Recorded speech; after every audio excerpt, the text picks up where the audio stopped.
Okay, hey, this is Mark coming to you from Baker's Green Acres. Today's the 13th February, and no, I'm not going to go on a political rant today. I mean, yesterday was bad enough. Probably thinking, oh, okay, what's going to happen today? Well, I've been meaning to do this. I want to do like a short series, really short, like maybe 2 or 3, on the uses of the Mangalitsa pig and how it's used on the homestead. I mean, and these principles could be applied commercially. It's just that it's not something that we do at this time. You could, and there's some good reference material out there, and this is one of the ones that we've used for a long time now. It's the charcuterie book. It was written by Brian Polson. He's a local guy here in the great state of Michigan, and I've met him. And then another book that we use quite a bit is this one here. This is a Reader's Digest book, and this thing's been around forever. This is probably my second copy that we've gone through, wore them out. Reader's Digest, Back to Basics, and it's got a section in it on curing meats.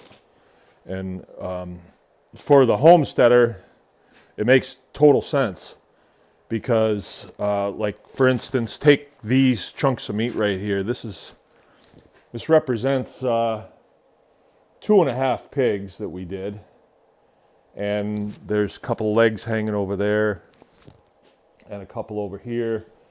This was it is a culatello. It's what it's called. You take the back leg of the pig, and it's a pretty interesting process. You skin it first, and then you peel everything back, and then you go on the seams of the muscles. So you take the muscle groups out, and then you take those muscles apart, and they pretty much come apart with your hands if you know what you're doing.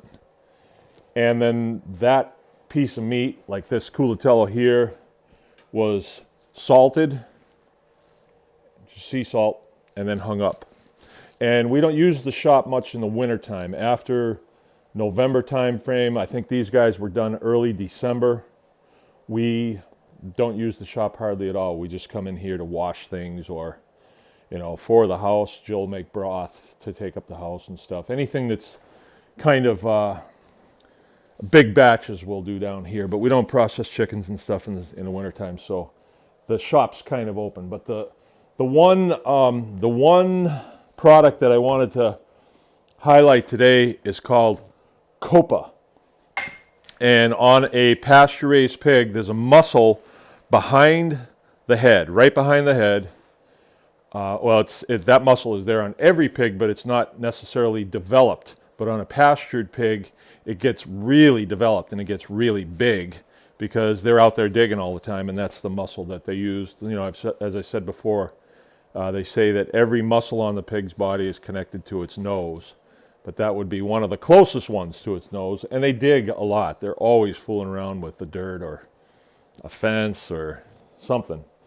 And there's 2 of these muscles, and this is off not a huge pig, probably a 250-pounder. And there's one on either side of the backbone. How's the lighting on that? Lighting in here is tough to get a good place. It's like an overcast day and it's cold. It's 0 degrees out. And yesterday it was nice. It was up around 20. It's supposed to be 42 tomorrow. But this is a cross section of it. Ooh. And this guy's been hanging since early December. Right? And hanging in this room, it varies. It pretty much stays above freezing because we have water in here, but even then, sometimes the water does gel a little bit. So it's not really brain surgery. You just don't want to get it too salty is the thing. And, there's information out there how to figure that out.